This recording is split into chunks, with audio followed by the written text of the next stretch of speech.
Hello दोस्तों, मेरा नाम है पंकज और आज की इस वीडियो में हम बीए बीएससी के मैथ स्टार्ट कर रहे हैं। और सबसे पहले जो है हम बीए बीएससी का फर्स्ट सेम का मैथ पढ़ेंगे। और इसमें कौन सा स्टार्ट कर रहे हैं, हम अलजेब्रा को पहले स्टार्ट कर रहे हैं। जैसा कि आपके सामने अलजेब्रा का सारा सिलेबस लिखा है। अलजेब्रा के अंदर कौन से चैप्टर्स है, matrices, rank of matrices, characteristic equation of matrices. अगला चैप्टर है application of matrix in solution of linear equation, bilinear and quadratic forms, relationship between roots and coefficient of equation, transformation of equation, solution of cubic and biquadratic equation, Descartes rules of sign. तो ये हमारे पास जो है chapter है, जो algebra के अंदर ये सभी के सभी चैप्टर है। तो अगर हम यूनिट वाइज की बात करें तो इन 3 चैप्टर से आपकी पहली यूनिट बन जाएगी। टोटल 4 यूनिट है, ये फर्स्ट यूनिट बन जाएगी।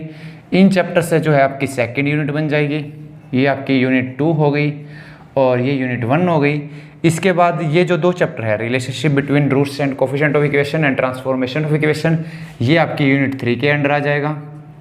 और इसके बाद ये आपकी यूनिट 4 हो जाएगी।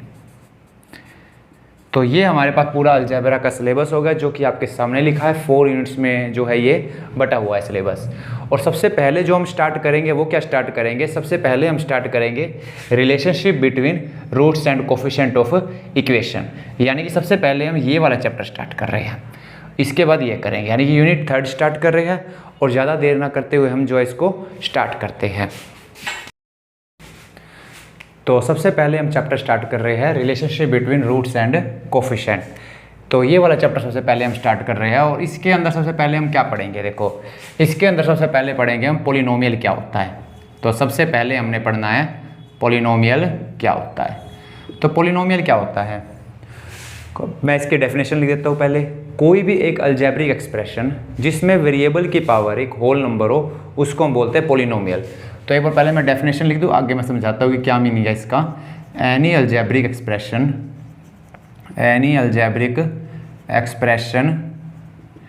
इन which power of variable is a whole number. यानी कि कोई भी एक अलजेब्रिक एक्सप्रेशन जिसमें वेरिएबल की पावर एक होल नंबर हो, उसको हम क्या बोलते हैं, पॉलिनोमियल बोलते हैं। चलो इसको अब समझते हैं, इसका मतलब क्या है। सबसे पहले यहाँ क्या लिखा है, होल नंबर। होल नंबर कौन से होते हैं, 0, 1, 2, 3 सो ऑन, ये सभी के सभी क्या कहलाते हैं, होल नंबर कहलाते हैं। यानी कि 0 से स्टार्ट होते हैं होल नंबर। 0, 1, 2, 3 सो ऑन, ये सभी के सभी क्या है, होल नंबर है। तो कोई भी एक अलजेब्रिक एक्सप्रेशन जिसके अंदर वेरिएबल की पावर जो है वो एक होल नंबर हो, उसको हम क्या बोलते हैं, पॉलिनोमियल बोलते हैं। जैसे कि मैं एग्जांपल से है हमारे पास 3x की पावर 8 प्लस 5x की पावर 6 माइनस 7x की पावर 9 प्लस 8x की पावर 10 प्लस में 11। ये हमारे पास कोई एक अलजेब्रिक एक्सप्रेशन है। यहाँ पर वेरिएबल कौन सा है, x है। तो इसकी पावर चेक करो, क्या हर टर्म में x की पावर अगर होल नंबर है तो ये पॉलिनोमियल है, अदरवाइज नहीं है। पहली टर्म में x की पावर कितनी है, 8, यानी कि एक होल नंबर है। सेकंड वाले पार्ट में x की पावर 6 है, ये भी एक होल नंबर है। थर्ड वाले पार्ट में x की पावर 9 है और 9 भी क्या, एक होल नंबर है। फोर्थ वाले जो है इसके टर्म में देखो x की पावर 10 है। और फिफ्थ वाली टर्म में देखो x की पावर खाली 11 लिखा है। तो खाली 11 लिखा है, तो 11 को मैं यूँ भी तो लिख सकता हूँ, x की पावर 0। तो हम कह सकते हैं कि लास्ट वाली टर्म में भी क्या है, x की पावर 0 है और 0 क्या होगा, एक होल नंबर।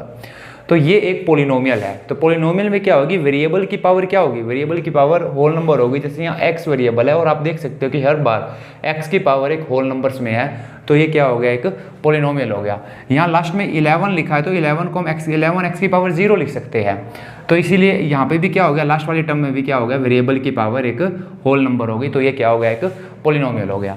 इसी तरीके से अगर मैं यूँ लिख दूँ 7x³ minus 8x² plus 5x minus 3, ये भी क्या है, ये भी क्या है, एक पॉलिनोमियल है। क्योंकि यहाँ x की पावर 3 है, x की पावर 2 है, x की पावर 1 है और यहाँ x की पावर 0 है। तो सभी की सभी वेरिएबल्स की पावर होल नंबर में है, तो ये भी क्या हो गया, एक पॉलिनोमियल हो गया। लेकिन अगर मैं इसको लिखूँ x की पावर 2 प्लस x की पावर माइनस 3, ये एक पॉलिनोमियल नहीं है, क्योंकि यहाँ x की पावर माइनस 3 हो गया। -3 मतलब एक होल नंबर नहीं है x की पावर, तो ये एक पॉलिनोमियल नहीं है। तो पहले वाला एक पॉलिनोमियल है, दूसरे वाला पॉलिनोमियल है, लेकिन तीसरे वाला जो है ये पॉलिनोमियल नहीं है। तो इस तरीके से हम पता लगा सकते हैं कौन सा पॉलिनोमियल है, कौन सा नहीं है। अगर वेरिएबल की पावर होल नंबर है तो वो पॉलिनोमियल है, अगर वेरिएबल की पावर होल नंबर में नहीं है तो पॉलिनोमियल नहीं है। अब आगे एक चीज़ होती है कि पॉलिनोमियल के अंदर डिग्री क्या होता है, बहुत इंपॉर्टेंट चीज़ है। डिग्री क्या होता है पॉलिनोमियल के अंदर, तो सबसे पहले अब इसकी बात करते हैं, डिग्री की बात करते हैं। पॉलिनोमियल के अंदर डिग्री क्या होता है, डिग्री ऑफ पॉलिनोमियल। देखो डिग्री का मतलब होता है highest power of x, highest power of variable in a polynomial. एक पॉलिनोमियल के अंदर जो वेरिएबल की हाईएस्ट पावर कितनी है वो क्या होगी, उसकी डिग्री होगी। जैसे मैंने लिख दिया 7x की पावर 8 माइनस 7x की पावर 7 प्लस 5x की पावर 3 प्लस 2। इस पूरे पॉलिनोमियल में आप देखो हाईएस्ट पावर x की कितनी है, आप कहोगे x की हाईएस्ट पावर 8 है, यहाँ 8 7 3 और यहाँ x की पावर 0 है, तो हाईएस्ट पावर x की 8 है पूरे पॉलिनोमियल में, तो इसकी डिग्री कितनी होगी, डिग्री होगी इसकी 8। इस पॉलिनोमियल की डिग्री होगी 8। तो पूरे पॉलिनोमियल में x की जितनी मैक्सिमम पावर है वो उसकी डिग्री होगी। अगर मैं यूँ लिख दूँ इसको 3x² plus 5x³ minus 7x plus 3, इसका जो है डिग्री कितनी है, तो पूरे में देखो x की पावर मैक्सिमम हाईएस्ट पावर कितनी है, x की पावर 2, x की पावर 3, x की पावर 1 और यहाँ x की पावर 0। तो हाईएस्ट पावर जो है वो कितनी है, हाईएस्ट पावर 3 है, तो इसकी डिग्री कितनी होगी, 3 होगी। तो इस तरीके से हम चेक कर सकते हैं कि डिग्री कितनी है। डिग्री का मतलब हो गया हाईएस्ट पावर जो है x की वो कितनी है पॉलिनोमियल के अंदर, वो क्या होगी, उसकी डिग्री होगी। और जो हमारे पास पॉलिनोमियल है उसको हम किससे रिप्रेजेंट करते हैं, fx से रिप्रेजेंट कर सकते हैं या px से रिप्रेजेंट कर सकते हैं, मतलब fx हो गया, px हो गया, gx हो गया, किसी भी सिंबल से रिप्रेजेंट कर सकते हो। तो जैसे मैंने यहाँ पर इसको fx से दिखा दिया है और दूसरे वाले पॉलिनोमियल को मैंने gx से दिखा दिया। तो ये हो गया हमारे पास इसका रिप्रेजेंटेशन, और साथ ही साथ मैंने आपको डिग्री बता दिया, डिग्री क्या होता है। अब अगली टर्म है इसके अंदर हमारे पास कि टाइप ऑफ पॉलिनोमियल में क्या क्या आता है। Type of polynomial, type of polynomial, देखिए टाइप ऑफ पॉलिनोमियल में हमारे को क्या क्या देखना है। टाइप ऑफ पॉलिनोमियल में तो ये थोड़ा सा बेसिक है जो आपको पता होना चाहिए, और आगे आने वाली क्लास में जो है हम इसको और ज़्यादा डिटेल में पढ़ेंगे। तो टाइप ऑफ पॉलिनोमियल है वो देखते हैं क्या होता है। सबसे पहले जो है टाइप ऑफ पॉलिनोमियल में आपके पास होता है constant polynomial. Constant polynomial, constant polynomial कौन से होते हैं, ऐसे पॉलिनोमियल जिनकी डिग्री 0 हो, ऐसे पॉलिनोमियल जिनकी डिग्री 0 हो, यानी कि जैसे कि fx = 3 है, यहाँ कितनी डिग्री है, 3 को हम 3x की पावर 0 लिख सकते हैं, तो डिग्री 0 हो गई, तो ये कांस्टेंट पॉलिनोमियल है। fx = -7 है, ये भी क्या है, कांस्टेंट पॉलिनोमियल है, यानी कि कांस्टेंट के बराबर होगा fx, तो वो कांस्टेंट पॉलिनोमियल हो गया। दूसरा है हमारे पास लीनियर पॉलिनोमियल। लीनियर पॉलिनोमियल कौन से होते हैं, लीनियर पॉलिनोमियल ऐसे पॉलिनोमियल होते हैं जिनकी डिग्री 1 हो, जिनकी डिग्री क्या हो, 1 हो, वो हमारे पास होते हैं लीनियर पॉलिनोमियल। जैसे कि मैंने लिख दिया fx = 2x + 3 या fx = 7x - 4। यहाँ पर देखो डिग्री कितनी है, हाईएस्ट पावर कितनी है, पहले वाले पॉलिनोमियल में x की हाईएस्ट पावर 1 है और दूसरे वाले में भी हाईएस्ट पावर कितनी है, x की 1 है, तो दोनों के दोनों कैसे पॉलिनोमियल हो गए, हमारे पास लीनियर पॉलिनोमियल हो गए। इसके बाद आगे है क्वाड्रेटिक पॉलिनोमियल क्या होता है, क्यूबिक पॉलिनोमियल क्या होता है, एक बार वो भी देख लेते हैं। क्वाड्रेटिक पॉलिनोमियल, क्वाड्रेटिक पॉलिनोमियल है ऐसे पॉलिनोमियल होते हैं जिसकी डिग्री क्या होती है, 2 होती है। क्वाड्रेटिक पॉलिनोमियल की डिग्री 2 होगी। और फिर इसके बाद है क्यूबिक पॉलिनोमियल, और जो क्यूबिक पॉलिनोमियल होगी उसकी डिग्री कितनी होगी, उसकी डिग्री जो है हमेशा उसकी डिग्री 3 होती है। तो हमारे पास 4 तरह के मैंने आपको अभी पॉलिनोमियल बताया, और ये लगातार चलते रहते हैं ऐसे। कांस्टेंट पॉलिनोमियल बताया मैंने आपको, फिर आपको बताया है लीनियर पॉलिनोमियल, फिर आपको बताया क्वाड्रेटिक पॉलिनोमियल, और फिर बताया क्यूबिक पॉलिनोमियल। कांस्टेंट पॉलिनोमियल की डिग्री 0, लीनियर पॉलिनोमियल की 1, क्वाड्रेटिक पॉलिनोमियल की 2 और क्यूबिक पॉलिनोमियल की डिग्री 3। तो एग्जाम्पल क्या होगी क्वाड्रेटिक पॉलिनोमियल की, आप किसी भी तरीके से लिख सकते हो, 3x² + 5x + 6। ये हमारे पास क्या एक क्वाड्रेटिक पॉलिनोमियल है, क्योंकि यहाँ पे डिग्री कितनी है, 2 है, हाईएस्ट पावर कितनी है x की, 2 है। और 3 में भी आप कुछ भी लिख सकते हो, डिग्री 3 में पॉलिनोमियल कौन सा होगा, जैसे मैंने लिख दिया 7x³ plus 8x² minus 5x plus 3, ये हमारे पास क्यूबिक पोलिनोमियल हो गया, क्योंकि x की जो मैक्सिमम पावर है वो कितनी है, x की मैक्सिमम पावर 3 है, तो ये हमारे पास ये क्यूबिक पोलिनोमियल हो गया। इसी तरीके से बाई क्वाड्रेटिक पोलिनोमियल होता है जिसकी डिग्री 4 हो, वो आगे इतना इंपॉर्टेंट नहीं है, लेकिन हमारे को बेसिक क्यूबिक तक पता होना चाहिए क्या होता है। डिग्री 3 तो क्यूबिक, डिग्री 2 हो तो क्वाड्रेटिक, डिग्री 1 हो तो लीनियर और डिग्री 0 हो तो कांस्टेंट पोलिनोमियल। तो ये हमारे पास होगी टाइप ऑफ पोलिनोमियल। इसके बाद है हमारे पास कि दो पोलिनोमियल को हम डिवाइड कैसे करते हैं। वैसे तो देखो हमने आगे सिंथेटिक डिवीजन पढ़ना है जिससे हम डिवाइड करना बहुत आसान हो जाता है पोलिनोमियल को, लेकिन फिर भी जो हमारे पास बेसिक मेथड होता है वो भी आपको आना चाहिए क्योंकि इसका आगे यूज होता रहेगा। तो 9th-10th में हम ये मेथड पढ़ते भी है। तो दो पोलिनोमियल को डिवाइड कैसे करते हैं, अब हम ये पढ़ते हैं। तो डिवीजन ऑफ टू पोलिनोमियल, दो पोलिनोमियल है, इनको जो है डिवाइड कैसे करते हैं इसके बारे में अब हम देखेंगे। तो डिवीजन ऑफ टू पोलिनोमियल, दो पोलिनोमियल को जो हम डिवाइड कैसे करते हैं। देखो मान लो हमारे पास दो पोलिनोमियल है, एक पोलिनोमियल है fx, उसको हमने डिवाइड करना है, मान लेते हैं दूसरा पोलिनोमियल है gx से, और इन दोनों को डिवाइड करने के बाद कुछ ना कुछ तो रिमाइंडर मिलेगा। मान लेते हैं हमारे को rx रिमाइंडर मिलता है और कुछ ना कुछ कोशेंट मिलेगा, इसको मान लेते हैं हमारे को qx कोशेंट मिलता है। तो जिसको हम डिवाइड कर रहे हैं इसको हम क्या बोलते हैं, इसको हम बोलते हैं डिविडेंट। इसको क्या बोलते हैं हम, डिविडेंट। इसको हम क्या बोलते हैं, याद हो तो इसको हम बोलते हैं डिवाइजर, सॉरी हाँ डिवाइजर। इसको हम क्या बोलते हैं, rx जो हमारे पास रिमाइंडर बचता है इसको बोलते हैं हम रिमाइंडर, और जो हमारे पास यहाँ पर आएगा इसको हम क्या बोलते हैं, कोशेंट बोलते हैं, इसको कोशेंट। तो ये हमारे पास डिवाइड करने का होता है कि अगर हम fx को gx से डिवाइड करें तो fx हो गया डिविडेंट, gx हो गया डिवाइजर, qx जो आएगा वो हो गया कोशेंट, और जो हमारे पास रिमाइंडर आएगा वो क्या होगा, rx। अब फॉर्मूला हमारे पास डिवीजन एल्गोरिथम में फॉर्मूला क्या बनता है, देखो फॉर्मूला बनता है fx is equal to, fx की वैल्यू किसके इक्वल होगी, इन दोनों का मल्टीप्लाई प्लस में रिमाइंडर, यानी कि gx इंटू में qx प्लस में रिमाइंडर। ये हमारे पास फॉर्मूला बनता है, यानी कि dividend is equal to divisor into quotient plus में रिमाइंडर। तो fx is equal to gx into qx plus rx। तो ये हमारे पास फॉर्मूला बनता है, ये rx है, ठीक है ना। अब इसके बाद जो है तो अब हम डिवाइड करना सीखते हैं, चलो इसको। तो जब हम दो पोलिनोमियल को डिवाइड करेंगे, यानी कि एक तो हमारे पास होगा डिविडेंट जो कि डिवाइड के सिंबल के अंदर आएगा, और एक क्या होगा, डिवाइजर आएगा। तो हम डिवाइड कैसे करते हैं दो पोलिनोमियल को, मैं आपको एग्जांपल से समझाता हूँ कि मान लेते हैं हमारे को दो पोलिनोमियल डिवाइड करने हैं। मान लेते हैं हमारे को दो पोलिनोमियल क्या है, डिवाइड करने हैं। मैं आगे एग्जांपल से समझाता हूँ।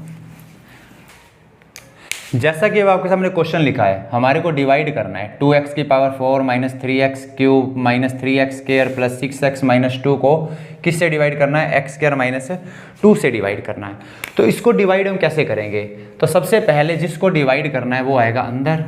जैसे कि हमारे पास डिवाइड करना है 2x की power 4 minus 3x³ minus 3x² plus 6x minus 2, इसको किससे डिवाइड करना है, x² माइनस 2 से डिवाइड करना है। जिसको डिवाइड करना है वो अंदर आएगा, और जिससे डिवाइड करना है वो क्या आएगा, बाहर आएगा। तो सबसे पहले चीज़ क्या करना है, देखो डिविडेंड जो होगा, यानी कि जो अंदर लिखा जाएगा, डिवाइड तभी होगा जब हमारे पास जो अंदर लिखा जा रहा है, यानी कि जो डिविडेंट है उसकी डिग्री डिवाइजर के या तो बराबर होगी या डिवाइजर से ज़्यादा होगी। तो डिवाइड तभी होता है जब डिग्री ऑफ डिविडेंट, यानी कि जो अंदर है डिविडेंट की डिग्री जो है वो ग्रेटर देन होगी किससे, डिवाइजर से बड़ी होगी, तभी आप उसको डिवाइड कर सकते हो, अदरवाइज आप उसको डिवाइड नहीं कर सकते। यानी कि जो अंदर है टर्म उसकी डिग्री जो है बाहर वाले से ज़्यादा होगी या बराबर भी हो सकती है, इक्वल टू भी हो सकती है। अब मान लेते हैं इन दोनों को हमने डिवाइड करना है, तो कैसे डिवाइड करेंगे, तो सबसे पहले तो जो अंदर वाली टर्म है इसको आप डिसेंडिंग ऑर्डर में लिख लोगे। जैसे यहाँ x की पावर 4 है, फिर x का क्यूब, x² x और लास्ट में x की पावर 0, पावर के हिसाब से डिसेंडिंग ऑर्डर में लिख लेंगे। मैक्सिमम पावर ज़्यादा, उससे छोटी पावर नीचे, उससे छोटी पावर और नीचे, इस तरीके से लिख लेंगे। और जिससे हम डिवाइड कर रहे हैं उसमें भी हम डिसेंडिंग ऑर्डर में लिखेंगे। तो सबसे बड़ी पावर 2 है, फिर आगे कॉन्स्टेंट टर्म। इस बार लिखने के बाद फिर हमें क्या करना है, दोनों की फर्स्ट टर्म देखोगे, डिवाइजर की फर्स्ट टर्म देखोगे और जिससे हम डिवाइड कर रहे हैं उसकी फर्स्ट टर्म देखोगे। जैसे यहाँ फर्स्ट टर्म क्या है 2x की पावर 4 और यहाँ फर्स्ट टर्म क्या है जिससे हम डिवाइड कर रहे हैं x स्क्वायर। दोनों को डिवाइड करके देखोगे अलग से। जैसे मैं यहाँ पर अंदर जो है वो क्या है, फर्स्ट टर्म क्या है डिविडेंट की 2x की पावर 4 और डिवाइजर की फर्स्ट टर्म क्या है x स्क्वायर। दोनों को डिवाइड करके देखोगे, 2x की पावर 4 को x स्क्वायर से डिवाइड किया तो कितना आएगा, x की पावर 4 से x की पावर 2 कट के x के स्क्वायर ऊपर बच जाएगा, ये x स्क्वायर बच जाएगा ऊपर और साथ में ये t 2, तो क्या बन गया ये 2x स्क्वायर। तो ये 2x स्क्वायर है, ये कोशेंट की फर्स्ट टर्म हो जाएगी, तो मेरे को यहाँ लिख दिया मैंने 2x स्क्वायर। अब यहाँ पर ये 2x स्क्वायर मैंने यहाँ लिख दिया। अब क्या करना है, इस 2x स्क्वायर को इससे मल्टीप्लाई कर देना है। तो x स्क्वायर 2x स्क्वायर से मल्टीप्लाई हुआ कितना हो जाएगा, 2x square into x square, 2x की पावर 4, तो ये हो गया 2x की पावर 4। अब ये 2x स्क्वायर मल्टीप्लाई करेंगे -2 से, 2x स्क्वायर इंटू -2 कितना हो जाएगा, माइनस का 4x स्क्वायर। अब -4x स्क्वायर टर्म कहाँ आएगी, x स्क्वायर वाली टर्म के नीचे लिखनी है, तो -4x स्क्वायर, क्योंकि हमारे पास क्या आया देखो 2x स्क्वायर को -2 से मल्टीप्लाई किया कितना आया -4x स्क्वायर। तो ये टर्म जो है हम x स्क्वायर वाली टर्म के नीचे लिखेंगे, यानी कि लाइक टर्म्स को एक साथ रखना है। x की पावर 4 के नीचे x की पावर 4 वाली टर्म, x स्क्वायर के नीचे x स्क्वायर वाली टर्म, इस तरीके से लिखना है, तो ये लिख दिया। अब हम क्या करेंगे, हम सब्ट्रैक्ट करेंगे, यहाँ पर आ गया माइनस, यहाँ आ गया प्लस सिंबल। जो कटता है सब्ट्रैक्ट करते हुए सिंबल चेंज हो जाते हैं, तो यहाँ माइनस का सिंबल कर दिया, यहाँ प्लस का सिंबल कर दिया। अब ये जो कट गया तो इसको हमने काट देना है, तो 2x की पावर 4 से 2x की पावर 4 कट गया। बाकी टर्म्स को हमने एज इट इज, जैसे अभी -3x³ के नीचे कोई टर्म नहीं है तो इसको एज इट इज उतार लो, -3x³। इसके बाद क्या करना है, अब इसको सोल्व कर लो। 4x square minus 3x square कितना होता है, आप कहोगे 4x स्क्वायर प्लस का 4x square minus 3x square, ये होता है प्लस का x स्क्वायर होता है। ये टर्म भी एज इट इज उतार लो, ये वाली टर्म कितनी आ जाएगी, +6x - 2। अब फिर से पहले वाला प्रोसेस, तो हमारे पास ये आ गया। तो अब फिर से पहले वाला प्रोसेस है, यहाँ पर हाईएस्ट पावर कौन सी है, आप कहोगे हाईएस्ट पावर है -3x³। सबसे पहले हाईएस्ट पावर वाली टर्म ये है, तो इस पूरी टर्म को हमने लिख दिया एक बार रफ वर्क में, कितना है -3x³। और यहाँ पर जिससे हम डिवाइड कर रहे हैं इसमें हाईएस्ट पावर कितनी है, हाईएस्ट पावर वाली टर्म है x स्क्वायर, तो x स्क्वायर से हम डिवाइड करेंगे। तो अब बताओ कितना बचेगा जब दोनों को डिवाइड करेंगे, -3 तो एज इट इज आ जाएगा, x³ x स्क्वायर से डिवाइड होगा तो कितना बचेगा, x बचेगा, तो कितना आ गया ये -3x आ गया, तो यहाँ पे लिख दिया हमने -3x। तो ये क्वेश्चन की सेकंड टर्म हो गई -3x। अब इस -3x को फिर से मल्टीप्लाई करेंगे x स्क्वायर -2 से। पहले x स्क्वायर को -3x से मल्टीप्लाई करोगे तो कितना आ जाएगा, x स्क्वायर -3x से मल्टीप्लाई हो जाएगा -3x³। तो -3x³ वाली टर्म x³ वाली टर्म के नीचे लिखेंगे। फिर इसके बाद -3x को मल्टीप्लाई करेंगे -2 से, -3x -2 से मल्टीप्लाई करेंगे तो कितना आ जाएगा, माइनस माइनस प्लस हो जाएगा, 3x × 2 कितना हो गया, प्लस का 6x, तो ये आ गया प्लस का 6x। अब फिर से सब्ट्रैक्ट करना है, सब्ट्रैक्ट करते हुए यहाँ माइनस की जगह प्लस हो गया और यहाँ प्लस की जगह क्या हो गया, माइनस। 3x³ से 3x³ माइनस हो गया, कट गया ये। अब ऊपर से हम x स्क्वायर को एज इट इज नीचे उतार लेंगे, ये हमने x स्क्वायर को एज इट इज नीचे उतार लिया। 6x से 6x क्या हो जाएगा, कैंसिल हो जाएगा, ये कैंसिल हो गया, और ये -2 को भी एज इट इज उतार लिया, x स्क्वायर -2। देखो ये प्रोसीजर कब तक करना है, ये प्रोसीजर तब तक करना है जब तक हमारे पास जो है ये जो बच रहा है, हमारे पास सब्ट्रैक्ट करने के बाद बच रहा है, यहाँ पर जो डिग्री है वो वाली डिग्री डिवाइजर की डिग्री से कम ना हो जाए, तब तक डिवाइड करना है। जैसे हम डिवाइड किससे कर रहे हैं, डिवाइड कर रहे हैं हम x स्क्वायर -2 से, यानी कि यहाँ पर डिग्री कितनी है डिवाइजर की डिग्री 2 है, तो रिमाइंडर की डिग्री 2 से कम होगी, यानी कि या तो 1 होगी या 0 होगी। तो जब तक 1 या 0 डिग्री का पॉलिनोमियल नहीं बचता है तब तक हम डिवाइड करते जाएंगे, मतलब इससे हमेशा कम डिग्री रहनी चाहिए।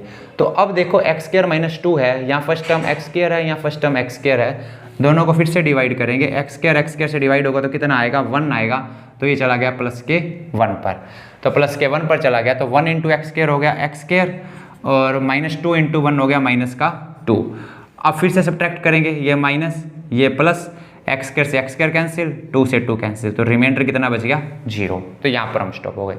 स्टॉप कब होना है, वहाँ पर स्टॉप होना है जब हमारे पास जो डिग्री जो है, जो हम सब्ट्रैक्ट करने के बाद, जैसे यहाँ पर जो रिमाइंडर है उसकी डिग्री, रिमाइंडर की डिग्री डिवाइजर से कम ना बच जाए, तब तक हमारे को चलते जाना है। तो अब यहाँ पर हमारे पास 0 बच गया है, तो इस केस में तो ये जो है पूरा जो है डिवाइड होके सोल्व हो गया, तो ये हमारे पास QX हो गया, यानी कि कोशेंट, ये रिमाइंडर आर एक्स हमारे पास कितना आया है, 0 आया है, ये 0 आया है, मैं क्रॉस लगा दिया मतलब।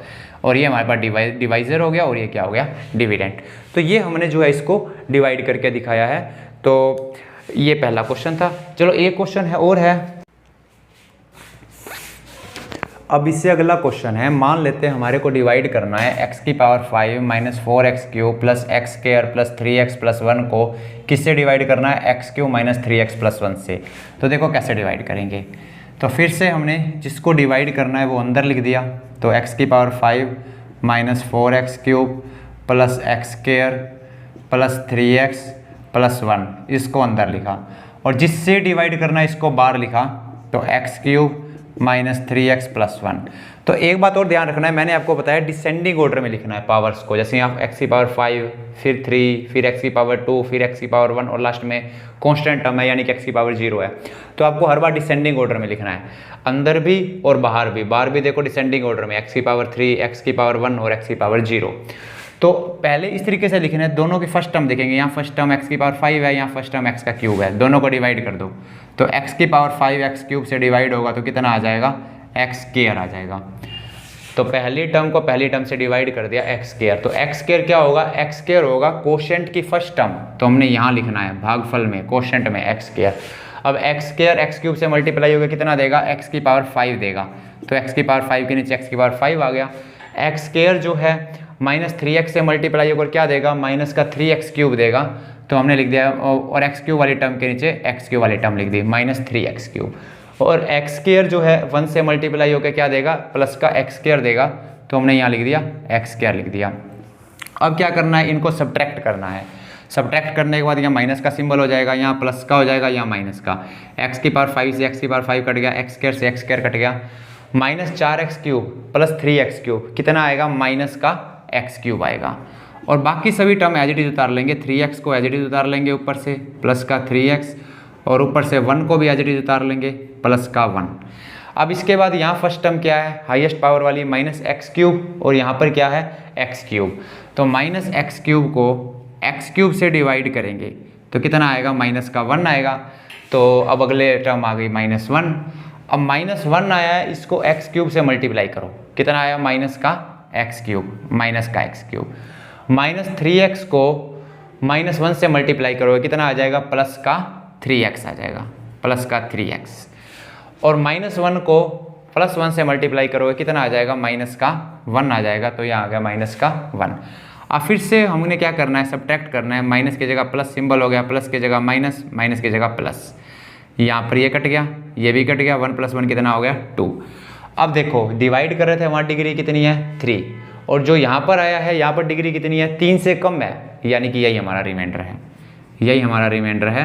तो 3 से कम वाली डिग्री जब तक नहीं बचेगी तब तक आप आगे सोल्व करते जाओगे। तो रिमाइंडर आ गया 2, ये QX हो गया, यानी ये क्वोशेंट, ये डिविडेंड था, ये डिवाइजर था। तो उम्मीद करता हूँ कि अब आपको समझ आ गया होगा कि हमारे को डिवाइड कैसे करना है। तो आज की इस वीडियो में इतना ही। तो आज मैंने आपको डिवाइड करना सिखाया है, अगली वीडियो में जो है हम इससे आगे पढ़ेंगे, और आपको BA BSc का मैथ बिल्कुल कंप्लीट कराया जाएगा यूट्यूब के इस चैनल पर। तो आप इस चैनल को सब्सक्राइब कर लीजिए। Thank you very much.